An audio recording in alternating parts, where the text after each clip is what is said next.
Buenas gente terrestre, ¿cómo están? Sean bienvenidos una vez más a Invasión Linuxera con su invasor favorito, Nando Invader. Y como todo tiene un orden en esta vida, hoy vamos a hablar del File System Hierarchy Standard. Lo tuve que hacer como 10 veces para que me saliera bien la pronunciación, pero que quede entre nosotros.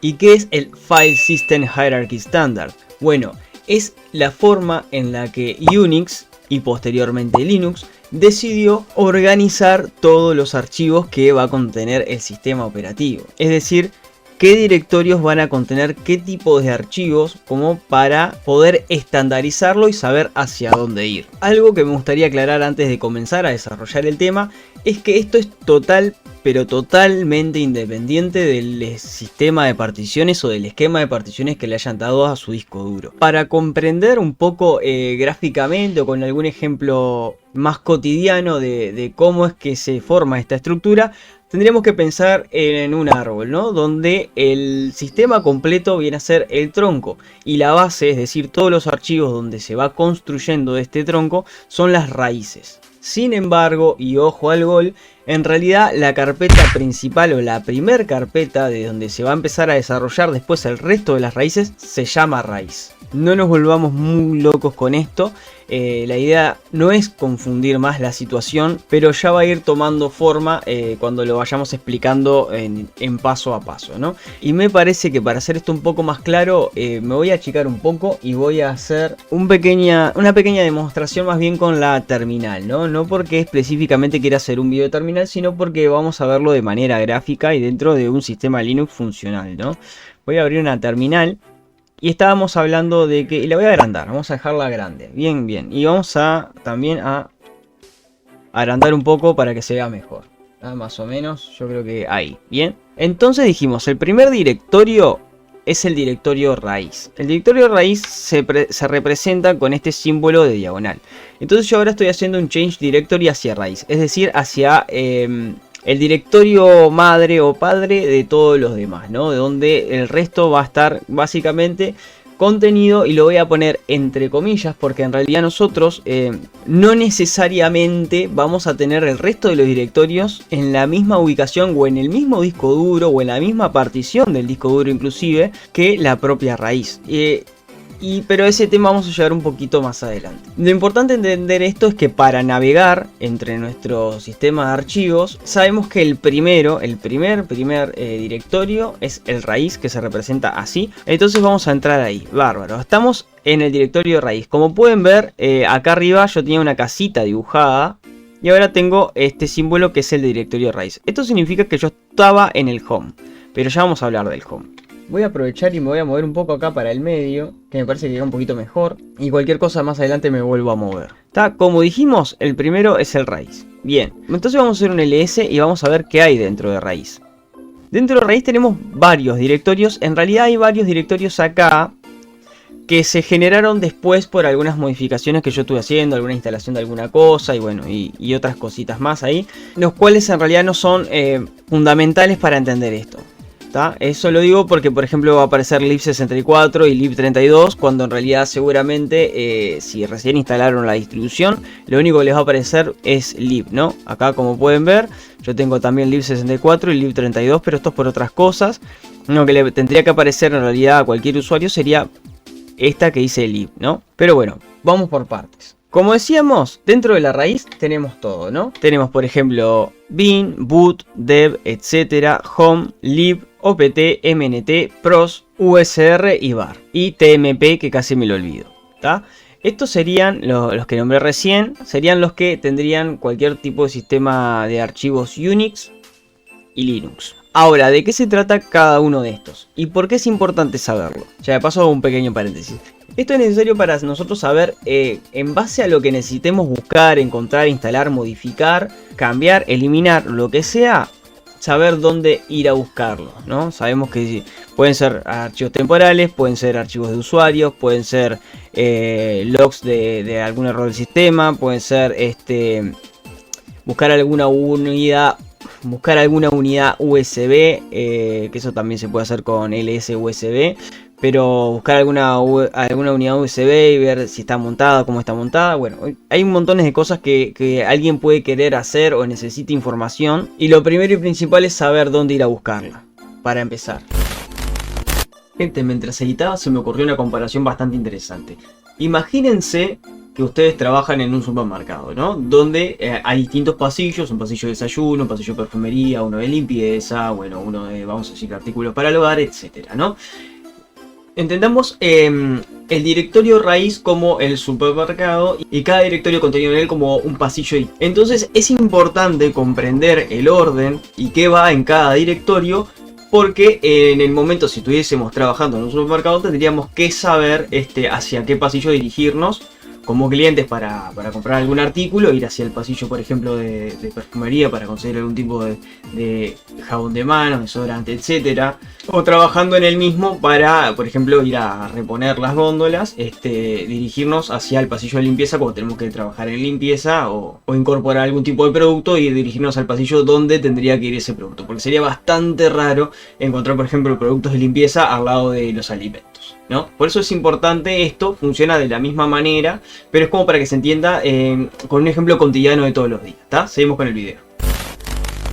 Dicho esto, vamos a empezar desde el directorio bin. El directorio bin contiene los binarios del sistema. Los mismos son de acceso para todos los usuarios que estén usando la distribución. Se trata de archivos ejecutables y la mayoría son órdenes de comando, ¿no? Como ls, cp, cd, como hicimos recién. Bueno, y cualquier comando que trabaje con el shell, por ejemplo. Después por acá tenemos el directorio boot. Bueno, el directorio boot contiene los archivos del kernel y del arranque del sistema. Es decir, por ejemplo, que fuera group 2, Lilo creo que es otro, que no sé si sigue en uso.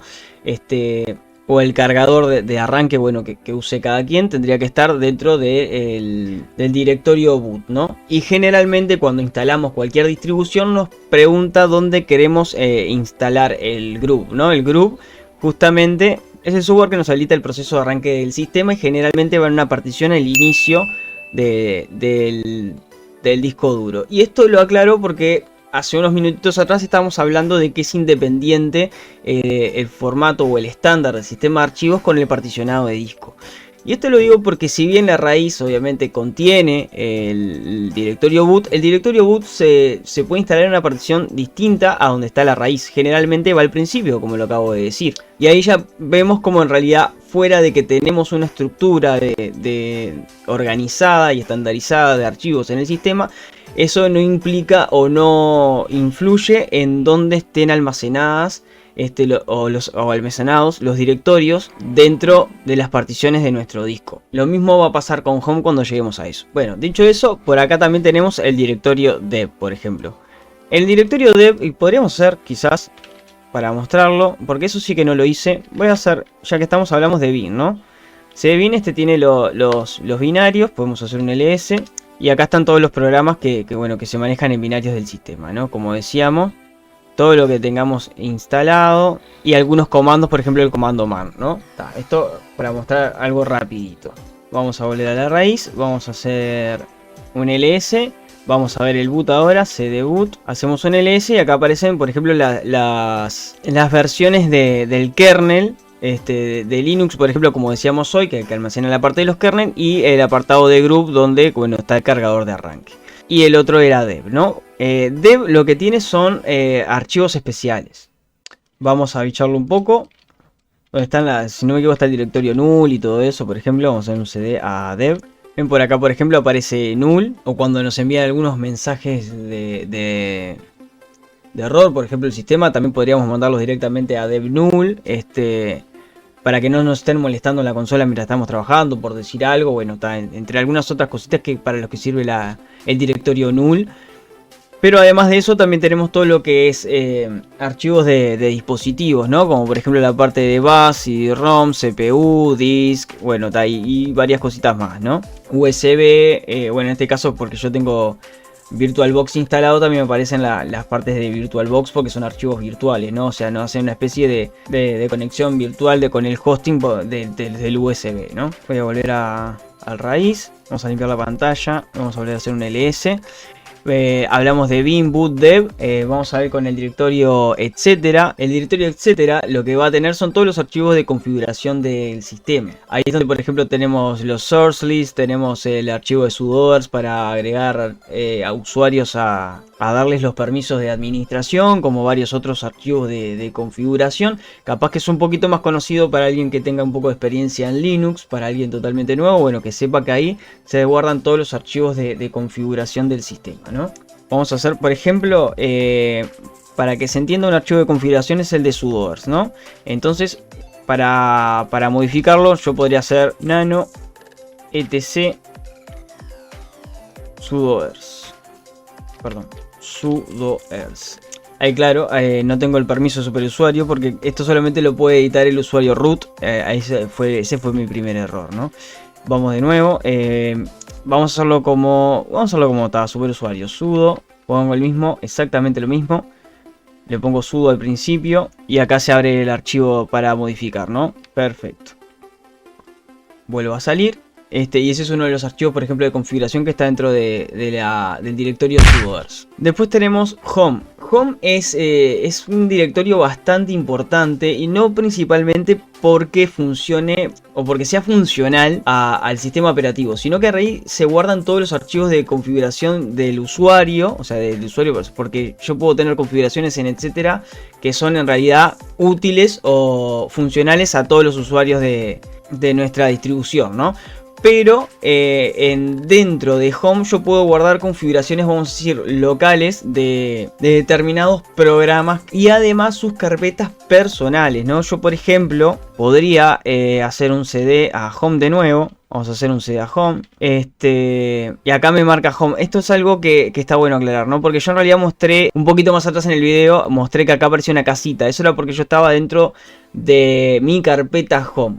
Dentro de la carpeta home de Nando Invader, pero ahora estoy en la carpeta home general. Vamos a hacer un ls para mostrarlo. Como pueden ver, acá está, por ejemplo, tengo una carpeta de Lost and Found y tengo esta de Nando Invader. Pero si hubieran más usuarios también aparecerían las carpetas, por ejemplo, no sé, de Roberto, Marcela, Ignacio y quien fuera, ¿no? Podrían estar ahí con otros usuarios y cada uno va a tener la posibilidad de almacenar sus archivos dentro de su carpeta home, que va a estar contenida dentro de un home global, vamos a decir, del sistema. Sin embargo, a no ser que le demos permisos, un usuario no puede ir hacia atrás al home general y entrar al home de otro usuario. No tendría los permisos para hacerlo. A no ser que fuera, por ejemplo, el usuario root o que se le permitiera ingresar a los archivos de ese usuario específico por algún tipo de permiso especial que se le haya dado. ¿Tá? Dicho esto, vamos a salir de acá. Vamos a volver a hacer un ls. Por acá tenemos el directorio media y el directorio media funciona como una especie de punto de montaje para lo que son unidades extraíbles, hablando por ejemplo de tarjetas SD, unidades USB, por ejemplo pendrives o cualquier tipo de dispositivo que se pueda conectar mediante USB, por ejemplo. En lo que le decimos la conexión en caliente, ¿no? Cuando la computadora está funcionando, uno conecta algo ahí y desde el directorio media es donde se va, vamos a decir, a montar esa unidad para poder hacer intercambio de archivos, utilizarla y bueno, después posteriormente hacer la expulsión segura para poder desconectarlo sin que cause ningún tipo de problema en el sistema. Enseguida de eso tenemos MNT. MNT funciona de forma similar a lo que es media, simplemente que se usa más bien con el tema de lo que son particiones, ¿no? Para eso usamos también los comandos mount o un mount, ¿no? Como para montar o desmontar particiones. O más bien discos duros, siempre y cuando no estén en uso, claramente, a no ser que estemos en modo live. Generalmente MNT se utilizaba como el lugar donde montar determinadas particiones para trabajar en ellas y después desmontarlas, por ejemplo, para resolver algún tipo de problema. Se trabaja más bien para algunas situaciones un poco más particulares, ¿no? No como para pasar información simplemente o cosas por el estilo, como cuando hacemos con un USB, sino por un poco de tareas un poco más delicadas, ¿no? Donde vendría a ser más similar a lo que es la conexión en frío que le decimos, donde utilizamos, por ejemplo, discos duros, SSD, HDD o un M2, por ejemplo, que se conectan con la computadora apagada, ¿no? Son como más bien para ese tipo de tareas de medios de almacenamiento, sistemas de archivo que tengan que ser modificados, corregidos, arreglados o trabajar con ellos y no estén montados automáticamente, ¿no? Que no estén directamente, no nos aparezcan como algo de acceso, sino que hay que montarlos y entrar desde este directorio para poder trabajar en ellos. Después por acá tenemos el directorio OPT. OPT se utiliza para guardar archivos de terceros, digamos, ¿no? Cuando instalamos, por ejemplo, algún tipo de driver privativo o algo por el estilo, va a quedar dentro del directorio OPT como cualquier tipo de software de terceros, es decir, no los que bajamos directamente de los repositorios de las distribuciones, sino más bien algo separado, más bien va a ir como para el directorio OPT, ¿no? Generalmente lo que se tiende a hacer cuando se instala un tipo de archivo esto y tiene que ser común a los usuarios es ponerlo en OPT, o sea, instalarlo en OPT y después hacer un redireccionamiento a bin, ¿no? Podría ser con un hardlink o con un softlink, donde desde ese link, vamos a decir, desde ahí nos va a llevar hacia bueno, el software que queramos usar, ¿no? Hay un video donde hablo un poco de lo que son los hardlink y los softlink. Más viejito en el canal, voy a ver de colocarlo también por acá por si les interesa el tema. Está bastante interesante y tiene sus utilidades. Por acá tenemos el directorio pros. El directorio pros es donde se van a guardar básicamente información sobre los procesos que se están ejecutando en tiempo de ejecución dentro de nuestra distribución. Por ejemplo, podríamos ver de hacer un cd a pros para entenderlo un poco mejor. Hacemos un ls y acá vamos a tener montones y montones de archivos de información. Por ejemplo, podríamos hacer, estos son números de procesos, ¿no? Estos son números de procesos que se inician con el sistema, ¿no? Podríamos, no sé, entrar a alguno al azar. Por ejemplo, vamos a hacer un cd y hacer un ls y acá nos va a mostrar varios directorios y archivos, bueno, de lo que contiene ese tipo de proceso. Acá me pone permiso denegado porque, bueno, no estoy como root ni nada, ¿no? Así que no importa porque no es primordial que tenga acceso a eso. Simplemente quería mostrar que hay distintos tipos de archivos, por ejemplo, de la parte de memoria, de la parte de los estados de montado de las particiones. Bueno, hay un montón de cosas, tareas. Bueno, hay bastantes tipos de archivos distintos. Por ejemplo, incluso hasta hay algunos de root. Vamos a volver a salir de acá. Vamos a limpiar la pantalla directamente. Vamos a hacer de nuevo un ls saliendo de acá. Bastantes archivos dentro de pros, porque básicamente lo que nos va a mostrar es información sobre todos los procesos en tiempo de ejecución en el sistema. Lo importante de la carpeta pros es funcional más bien a determinadas estadísticas o determinados reportes sobre errores o información del uso del sistema, ¿no? De las aplicaciones que se estén usando o de los procesos, tipo cuánto memoria están consumiendo y cosas por el estilo. Vamos a ir por el directorio TMP, que son de archivos temporales. Estos son algunos archivos que se guardan ahí en realidad por muy poquito tiempo. Generalmente cuando uno ya reinicia directamente la máquina se borra todo lo que está ahí adentro. Y es funcional a tener información, vamos a decir, a mano para el sistema, para recurrir ahí. Y bueno, y que en realidad los procesos tomen menos tiempo como en ejecutarse, ¿no? Por decirlo de alguna manera, funcionaría algo muy similar a lo que es el caché del navegador. El directorio USR es funcional a los usuarios. Dentro de USR vamos a tener los binarios que utilizan los usuarios, vamos a tener las bibliotecas o librerías que utilizan los usuarios e incluso, por ejemplo, la carpeta share tiene incluidas las librerías que pueden compartir entre usuarios, es decir, dentro de distintos software que hayan instalado, pero para utilizarla en conjunto con el resto de los usuarios, no independientemente, decir que cuando inicio sesión, independientemente de con qué usuario lo haga, yo pueda acceder a esas librerías para utilizar determinado software, ¿no? Y por último, por acá tenemos el directorio var. El directorio var básicamente lo que hace es justamente guardar tipos de archivos variables que se van modificando, ¿no? Acá vamos a tener, por ejemplo, todo lo que son los logs. Vamos a hacer un cd a var y vamos a hacer un ls para hacer más gráficos, ¿no? Acá tenemos, por ejemplo, directamente caché, ¿no? Que esto va a ir variando claramente. Tenemos mail, opt, run, bueno, algunos temporales, porque hay archivos variables que son temporales.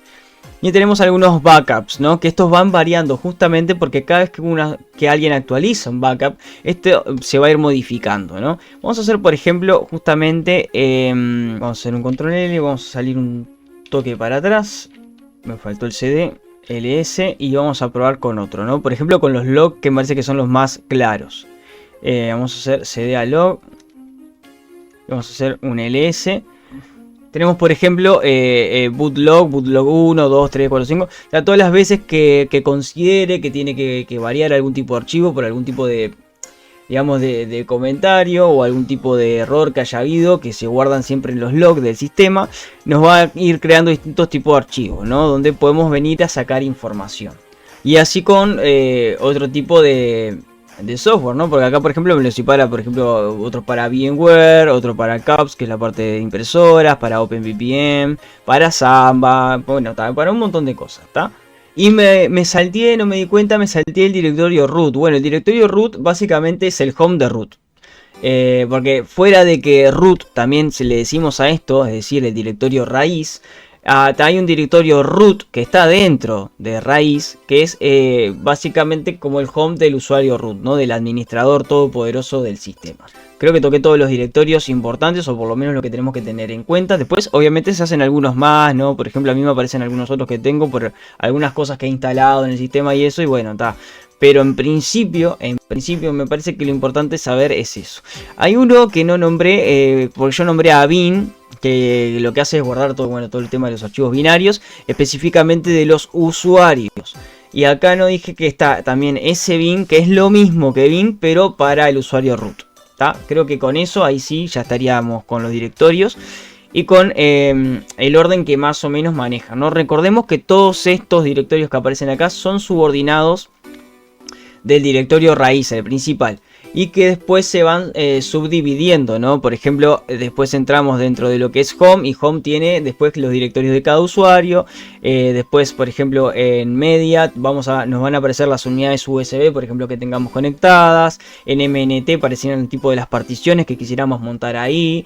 Dentro de root van a estar todos los archivos de configuración y carpetas que necesite y directorios que necesite tener el usuario root, como archivos de configuración, etcétera.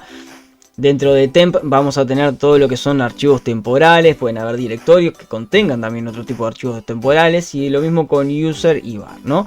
En principio lo que tenemos que tener en cuenta son los conceptos de lo que va a tratar cada directorio dentro del directorio raíz, y a partir de ahí va a ser más fácil llegar a lo que estamos buscando, ¿no? Esto está bueno como tenerlo una especie de mapa dentro de nuestro sistema operativo y saber hacia dónde referirnos cuando necesitamos modificar algo, buscar algún tipo de archivo de configuración, mover algún tipo de archivo de configuración, hacerle una especie de softlink o hardlink para que sea común al resto de los usuarios del sistema, y un montón de cosas más. Y saber dónde buscar creo que es el primer paso, y es bastante importante porque no es simple tampoco recordar todo esto. Claramente no es simple, o sea, yo no me lo acuerdo, por lo menos no de memoria. A veces tengo que hacer algún repasito de vez en cuando, y tampoco es algo que recorra mucho todo el sistema. Pero bueno, es importante saberlo y está bueno tenerlo en cuenta, ¿tá? Espero que esto que haya sido claro, que el video les haya gustado, les haya interesado, les haya brindado la información que necesitaban. Por mi parte voy a dejar el video por acá, les mando un gran abrazo intergaláctico, muchas gracias por ver los videos, por compartir, por suscribirse y por dejar sus comentarios, que todo el tiempo son un apoyo fundamental para el continuo progreso del canal. Y ya lo dije, pero lo voy a decir con otro cambio de cámara, les mando un gran abrazo intergaláctico, muchas gracias por ver el video y nos vemos en el próximo video. Nanu Nanu. Por favor, seguime en mis redes sociales, suscríbete, dale a like y compartí. Muchas gracias.